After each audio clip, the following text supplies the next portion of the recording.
Students, कैसे हैं आप सब। आज मैं आप लोग को क्लास 11th बायोलॉजी का सेकंड चैप्टर में जीव जगत का वर्गीकरण के बारे में पढ़ाऊंगी। ये मेरा जीव जगत के वर्गीकरण का ये दूसरा वीडियो है। जैसा कि मैंने आपको पहले वीडियो में पढ़ाया था कि उसमें हम लोगों ने 1.7 to 1.8 मिलियन जीवों की जातियों के बारे में अध्ययन करना, अलग अलग अध्ययन करना संभव नहीं है। इसलिए 1.7 to 1.8 मिलियन जीवों की जातियों को अध्ययन करने के लिए उनको अलग अलग वर्गों में विभाजित किया गया है। जैसे कि आर.एच. व्हिटेकर ने 5 जगत में इन सभी जीवों को विभाजित किया। उन पांचों जगत के बारे में पहले वीडियो में मैंने आपको बताया था कि उनकी समानताओं के आधार पर 5 वर्ग बनाए गए, 5 जगत बनाए गए और पांचों जगत की अपनी अपनी विशेषताएं हैं और सभी विशेषताओं के बारे में, सभी कैरेक्टर्स के बारे में मैंने पहले वीडियो में आप लोगों को बताया था। इस तरह से आज ये दूसरा वीडियो है, इसमें मैं आपको एक एक जगत के बारे में विस्तार से बताऊंगी। अब आइए मैं आपको जगत मोनेरा के बारे में पढ़ाऊंगी। जैसा कि 5 जगत के बारे में मैं आपको पहले वीडियो में बताई थी। पांचों जगत में सबसे पहला जगत है मोनेरा, जिसके बारे में आज हम लोग विस्तार से पढ़ेंगे। जगत मोनेरा में उन जीवों, जैसा कि 1.7 to 1.8 मिलियन जीवों की जातियां पाई जाती हैं।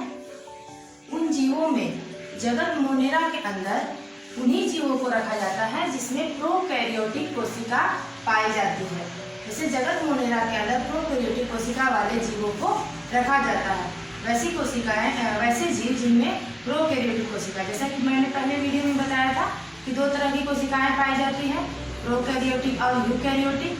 तो प्रोकैरियोटिक कोशिका जिसमें पाई जाती है उसको जगत मोनेरा में रखा गया है। उसके उदाहरण है जीवाणु, नीले हरे शैवाल और माइकोप्लाज्मा। अब आइए इस जगत के सामान्य लक्षण के बारे में अध्ययन करते हैं। अब जगत मोनेरा के सामान्य लक्षण क्या क्या है। पहला है इसमें केंद्रक का अभाव होता है। जगत मोनेरा में सबसे पहला है कि उसमें सत्य केंद्रक का अभाव होता है। जैसा कि और सभी जीवों में केंद्रक पाए जाते हैं, वो झिल्ली से घिरी होती है, तो प्रोकैरियोटिक कोशिका जो होती है उसमें केंद्रक का अभाव होता है। वो केंद्र जो भी उसके अंदर जेनेटिक मटेरियल होता है वो पूरे कोशिका में फैला होता है, वो किसी भी दीवार से घिरी नहीं होती है, वो पूरी कोशिका में उसका केंद्रक फैला होता है। उसमें कोई केंद्रिका नहीं पाई जाती है, कोई झिल्ली नहीं पाई जाती है। दूसरा हमारा झिल्ली युक्त कोशिकांग नहीं पाए जाते हैं। इस प्रोकैरियोटिक कोशिका में मीन्स मोनेरा में झिल्ली युक्त कोशिका जो भी होती है कोशिकांग, जैसे कि माइटोकॉन्ड्रिया हुआ, अंतःप्रद्रवी जालिका हुई, गोल्जी कार्ड हुआ, लाइसोसोम हुआ, केंद्रक हुआ, ये सभी उसमें नहीं पाई जाती। इसमें झिल्ली युक्त कोशिकाएं नहीं पाए जाते हैं। अगला हुआ इसमें द्विगुणित गोलाकार नग्न डीएनए पाए जाते हैं। अब डीएनए क्या होता है। डीएनए जो होता है हमारा जेनेटिक मटेरियल होता है। तो डीएनए जो प्रोकैरियोटिक कोशिका होती है उसमें द्विगुणित डीएनए पाया जाता है और वो गोलाकार होता है।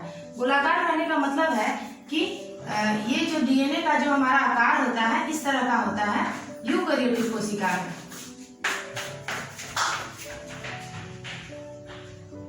इसमें हमारा इसके दोनों छोर जो होते हैं वो फ्री होते हैं, खुले हुए होते हैं और वो इस तरह का आकार का होता है। परंतु ये जगत मोनेरा में क्या होता है कि डीएनए जो होता है वो गोलाकार होता है। इसके जो किनारे जो होते हैं, सिरे जो होते हैं वो खुले हुए, इसके जैसे खुले हुए नहीं रहते हैं, ये जुड़े हुए रहते हैं और ये गोलाकार आकार में होते हैं। और दूसरा चीज क्या है कि ये नग्न डीएनए कहने का मतलब है कि यूकैरियोटिक कोशिका में एक हिस्टोन प्रोटीन पाया जाता है जो कि इस डीएनए के साथ जुड़ा होता है। डीएनए के साथ हिस्टोन प्रोटीन अटैच होता है, परंतु इस प्रोकैरियोटिक कोशिका में हिस्टोन प्रोटीन नहीं पाए जाते हैं, जिसे कि हम नग्न डीएनए कहते हैं। नग्न डीएनए का कहने का अभिप्राय यही है कि वह डीएनए जिसमें हिस्टोन प्रोटीन नहीं पाए जाते हैं। तो इस तरह से हमारा जगत मोनेरा का ये सामान्य लक्षण हुआ कि इसमें नग्न डीएनए पाए जाते हैं, गोलाकार डीएनए पाए जाते हैं और केंद्रक के सत्य केंद्रक का अभाव होता है और इसमें ये कोशिकांग नहीं पाए जाते हैं, झिल्ली युक्त कोशिकांग नहीं पाए जाते। मोनेरा में के सामान्य लक्षण में आगे है हमारा हिस्टोन प्रोटीन व गुणसूत्र नहीं पाए जाते हैं। जगत मोनेरा में जो भी जीव रखे गए हैं उन जीवों में हिस्टोन प्रोटीन और गुणसूत्र नहीं पाए जाते, उनमें गुणसूत्र की भी अभाव रहता है और हिस्टोन प्रोटीन भी नहीं पाए जाते हैं। अगला है माइकोप्लाज्मा को छोड़कर अन्य सभी सदस्यों में कोशिका भित्ति नहीं पाई जाती है। माइकोप्लाज्मा एक जीव है जो कि मोनेरा में पाया जाता है और उसको छोड़कर बाकी जो भी जीव मोनेरा के अंदर पाए जाते हैं सभी में कोशिका भित्ति पाई जाती है, रिक्तिकाएं नहीं पाई जाती है। एक कोशिका चैप्टर जब हम पढ़ेंगे तो उसमें रिक्तिका एक होता है जो कि प्रोकैरियोटिक में नहीं पाया जाता है। रिक्तिका वैसा होता है जिसमें कि द्रव भरा होता है। रिक्तिका पेड़ पौधों में बहुत बड़ी रिक्तिका पाई जाती है और जीव जंतुओं में छोटी पाई जाती है। तो उसी तरह से इस मोनेरा में जो भी जीव पाए जाते हैं उसमें रिक्तिका नहीं पाई जाती है। राइबोसोम 70S प्रकार के पाए जाते हैं। राइबोसोम जो होते हैं दो तरह के होते हैं, एक होता है 70S और एक होता है 80S। तो मोनेरा में जो भी जीव रखे गए हैं उसमें 70S प्रकार के राइबोसोम पाए जाते हैं। पोषण विधियों में विविधता पाई जाती है। पोषण विधियां बहुत तरह की होती हैं जिसमें कि हमारे मोनेरा के अंदर जो भी जीव रखे गए हैं उसमें पोषण विधियों में बहुत सारी विविधताएं पाई जाती हैं। कुछ स्वपोषी होते हैं, कुछ विषम पोषी होते हैं, कुछ सहजीवी होते हैं, जैसे कुछ जीव जंतु अपना भोजन स्वयं बनाते हैं, कुछ जीव जंतु दूसरे पर आश्रित होते हैं, कुछ जीव जंतु दूसरे के ऊपर अपना भोजन ग्रहण करते हैं पोषण के लिए, आवास के लिए, दूसरे जीव पर निर्भर करते हैं। तो इस तरह से पोषण विधियों में बहुत सारी विविधताएं पाई जाती है। ये क्वेश्चन पूछा जाता है कि पोषण विधियों में विविधता सबसे अधिक किस जगत में पाया जाता है, तो वो है हमारा मोनेरा। मोनेरा जगत में पोषण विधियों में विविधता पाई जाती है। जगत मोनेरा के सामान्य लक्षण में अगला है आपका कुछ जीव सहजीवी होते हैं, जिसका उदाहरण है राइजोबियम। इस जगत मोनेरा में जो भी जीव रखे गए हैं उसमें कुछ जीव सहजीवी होते हैं। सहजीवी कहने का मतलब है कि दो जीव एक दूसरे पर आश्रित होते हैं और एक दूसरे की सहायता करते हैं। दोनों एक दूसरे से लाभान्वित होते हैं, चाहे भोजन को लेकर हो या आवास को लेकर हो, पोषण को लेकर हो। तो दोनों जीव एक दूसरे पर आश्रित होते हैं जिससे कि उनका पोषण होता है। तो उसका उदाहरण है राइजोबियम। राइजोबियम जो है एक तरह का बैक्टीरिया होता है जो कि दलहन पौधों की जड़ों में पाया जाता है। जो भी दाल वाले पौधे हैं उनमें एक नोड्यूल्स पाया जाता है, उन नोड्यूल्स में राइजोबियम बैक्टीरिया पाया जाता है जो कि वातावरण में पाए जाने वाले नाइट्रोजन को फिक्स करने का काम करता है। नाइट्रोजन स्थिरीकरण एक टर्म होता है, नाइट्रोजन स्थिरीकरण। तो राइजोबियम बैक्टीरिया जो होता है वो दलहन पौधों के नोड्यूल्स में पाया जाता है जो कि नाइट्रोजन का स्थिरीकरण करते हैं। दलहन पौधे जो है वो क्या करते हैं कि वातावरण में नाइट्रोजन 70% पाया जाता है, परंतु उनके अंदर इतनी कैपेसिटी नहीं होती है कि वो नाइट्रोजन को स्थिरीकरण कर सके, नाइट्रोजन को डायरेक्टली ले सके। जैसे कि नाइट्रोजन को नाइट्राइट या नाइट्रेट फॉर्म में लेना होता है तो वो डायरेक्टली नहीं ले पाते हैं। जो कि राइजोबियम जो बैक्टीरिया होता है वो वातावरण में उपस्थित नाइट्रोजन को नाइट्राइट और नाइट्रेट फॉर्म में NO2 और NO3 के रूप में उसको परिवर्तित करके फिक्स कर देता है नाइट्रोजन को दलहन पौधों की जड़ों में, जिसके कारण जो भी दलहन पौधे हैं उसमें प्रोटीन प्रचुर मात्रा में पाया जाता है। तो इस तरह से जो भी जीव पाए गए मोनेरा में उसमें वो सहजीवी होते हैं। राइजोबियम जिसका उदाहरण है, राइजोबियम बैक्टीरिया जो होता है वो सहजीवी होता है। अगला है कि वर्धी जनन या अलैंगिक जनन पाया जाता है। जो भी मोनेरा के अंदर जो भी जीव रखे गए हैं उनमें प्रजनन की जो विधि है वो अलैंगिक प्रजनन होती है, उनमें लैंगिक प्रजनन नहीं पाया जाता है। प्रजनन की विधियां दो तरह की होती है, एक होता है लैंगिक और दूसरा अलैंगिक। लैंगिक प्रजनन वो होता है जिसमें नर और मादा की आवश्यकता होती है और अलैंगिक प्रजनन में नर और मादा की आवश्यकता नहीं होती है। तो जो भी मोनेरा के अंदर जीव है उनमें नर मादा अलग अलग नहीं होते हैं, इसलिए इसमें सिर्फ अलैंगिक विधि द्वारा प्रजनन होता है या वर्धी विधि द्वारा प्रजनन होता है। अगला है प्रतिकूल वातावरण, जैसे कि अत्यधिक गर्म, इसके अंदर जो भी जीव पाए जाते हैं वो प्रतिकूल वातावरण में जीवित रह सकते हैं। प्रतिकूल वातावरण कहने का मतलब है कि ऐसा वातावरण जिसमें कि जीवन संभव नहीं है, जैसे कि अत्यधिक गर्म, मतलब 80 डिग्री सेल्सियस से ज्यादा टेम्परेचर जहाँ पे है, अति लवणीय क्षेत्र जहाँ पे सॉल्ट की मात्रा बहुत ज्यादा है, अत्यधिक लवणीय है, दलदली क्षेत्रों में जहाँ पे जीवन संभव नहीं है, दलदली क्षेत्र है, अति लवणीय है जहाँ सॉल्ट की मात्रा ज्यादा है, टेम्परेचर बहुत ज्यादा है। तो वैसे जगहों में ये जो जगत मोनेरा के जीव हैं वो वहाँ पे जीवित रह सकते हैं। उनके अंदर इतनी कैपेबिलिटी होती है, इतना रेसिस्टेंस पावर होता है कि वो प्रतिकूल वातावरण में अपने आप को जीवित रख सकते हैं। तो इस तरह के जो जीव होते हैं उसको आर्कीबैक्टीरिया कहा जाता है। तो जगत में आर्कीबैक्टीरिया कहने का मतलब है कि प्राचीन बैक्टीरिया, बहुत ही पुराने बैक्टीरिया जो प्राचीन में जिनकी खोज हुई है, जिनकी उत्पत्ति की गई है, उन्हें आर्कीबैक्टीरिया कहते हैं और ये प्रतिकूल वातावरण में अपने आप को जीवित रख सकते हैं। जगत मोनेरा के सामान्य लक्षण के बाद अब आगे देखते हैं कि जगत मोनेरा में कौन से जीव को रखा गया है। जगत मोनेरा में सबसे ज्यादा बैक्टीरिया को रखा गया है। इसमें जितने भी जीव होते हैं वो सबसे अधिक बैक्टीरिया इसी जगत में पाए जाते हैं। तो इसमें हम आगे देखते हैं कि जीवाणुओं के बारे में। जीवाणु दो तरह के इसमें पाए जाते हैं, आर्कीबैक्टीरिया और यूबैक्टीरिया। जीवाणुओं को दो तरह का दो भाग में डिवाइड करते हैं।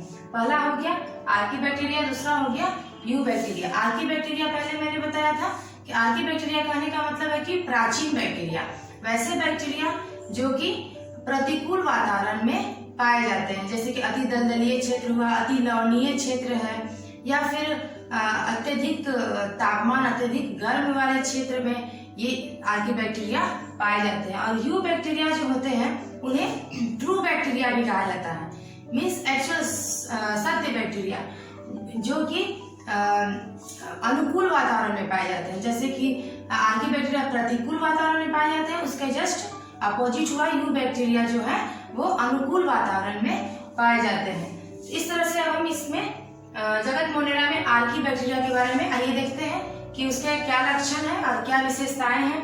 आर्कीबैक्टीरिया पृथ्वी पर पाए जाने वाले प्रथम जीव इनको कहा गया है। प्रथम जीव कहने का मतलब है कि ये तो पहले ही मैंने बताया कि ये प्रतिकूल वातावरण में पाए जाते हैं। तो प्रतिकूल वातावरण कहने का मतलब है कि ऐसा माना गया कि सबसे शुरुआत में जबकि वातावरण बिल्कुल प्रतिकूल था, जब जीव का उत्पत्ति हुई थी और जीव का रहना संभव नहीं था, ऐसा वातावरण इतना गर्म था, इतना लवणीय था जिसमें जीवों को जीवित रहना संभव नहीं था, उस समय ये बैक्टीरिया आए।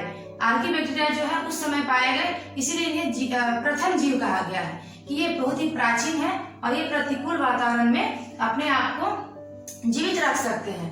अब ये कह सकते हैं कि ये प्रतिकूल वातावरण में अपने आप को जीवित कैसे रख पाते हैं, आखिर इनके अंदर क्या ऐसी विशेषता पाई जाती है जिसके कारण ये अपने आप को प्रतिकूल वातावरण में जीवित रख पाते हैं। तो ये हम अंतर भी कर सकते हैं कि यू बैक्टीरिया और आर्कीबैक्टीरिया में क्या अंतर है। अगर अंतर पूछा जाए तो ये उस अंतर भी हो गया कि दोनों में क्या अंतर है। तो इसमें अंतर ये है, सबसे इम्पोर्टेंट और सबसे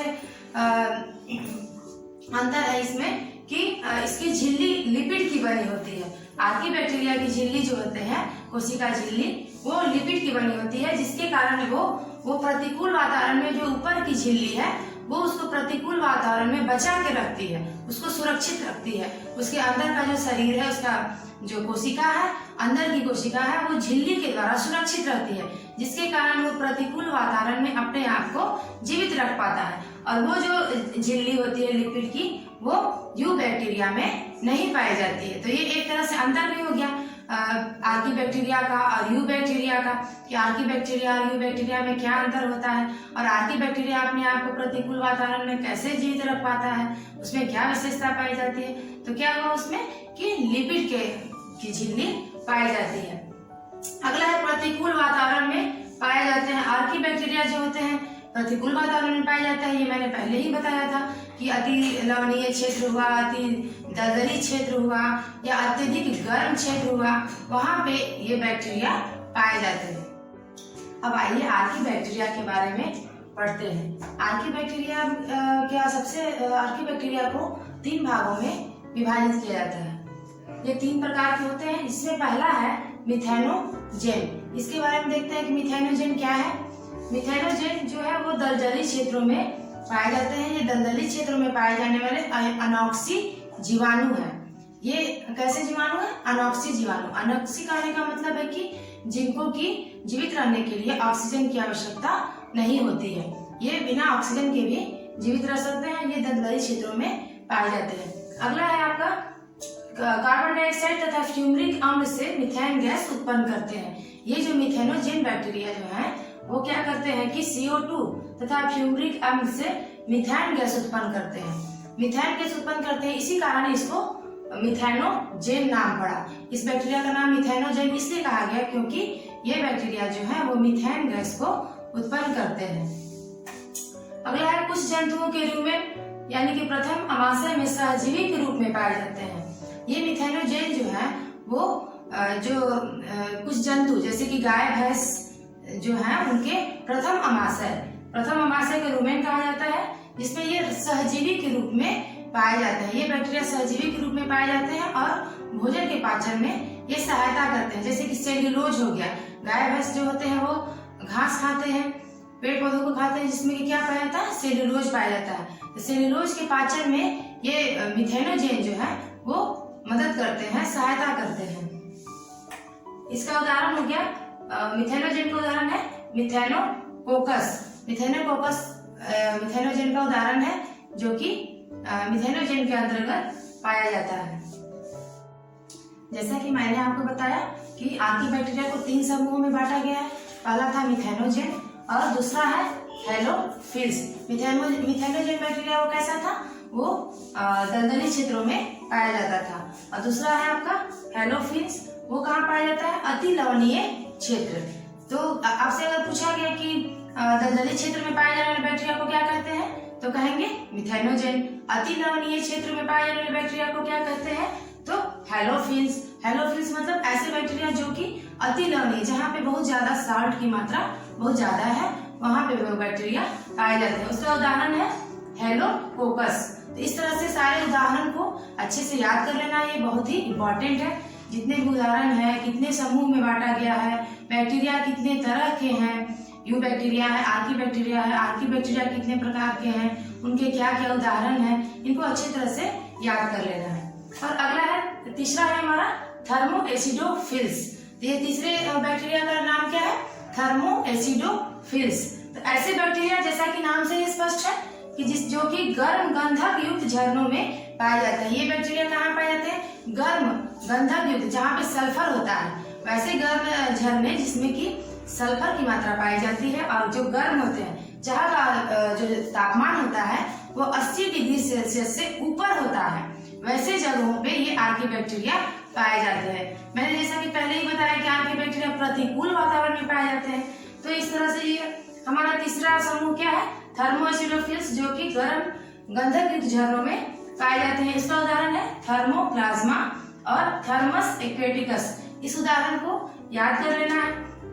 इस तरह से हमने इस वीडियो में आज आर्कीबैक्टीरिया के बारे में पढ़ा। आर्कीबैक्टीरिया के 3 समूहों में बांटा गया, उसके बारे में पढ़ा। ये आपको इससे बहुत सारे क्वेश्चन पूछे जाते हैं, जैसे कि दलदली क्षेत्र में पाए जाने वाले बैक्टीरिया को क्या कहा जाता है, अति लवणीय क्षेत्र में पाए जाने वाले बैक्टीरिया को क्या कहा जाता है, और अति लवणीय क्षेत्र में पाए जाने वाले बैक्टीरिया को क्या कहा जाता है, झरने गर्म गंधक युक्त झरनों में पाए जाने वाले बैक्टीरिया को क्या कहा जाता है। इस तरह से ये सब चीजों को अच्छे से याद कर लेना है। इसके आगे अगले वीडियो में हम यू बैक्टीरिया के बारे में मैं आप लोगों को उसमें पढ़ाऊंगी, क्योंकि यू बैक्टीरिया में बैक्टीरिया का संरचना कैसी होती है, जो लाभदायक बैक्टीरिया, हानिकारक बैक्टीरिया कौन कौन से हैं, उनकी संरचना कैसी है, उनकी विशेषता कैसी है, तो उसको अगले वीडियो में विस्तार से पढ़ेंगे। यू बैक्टीरिया के बारे में हम तीसरे वीडियो में विस्तार से अध्ययन करेंगे। Thank you.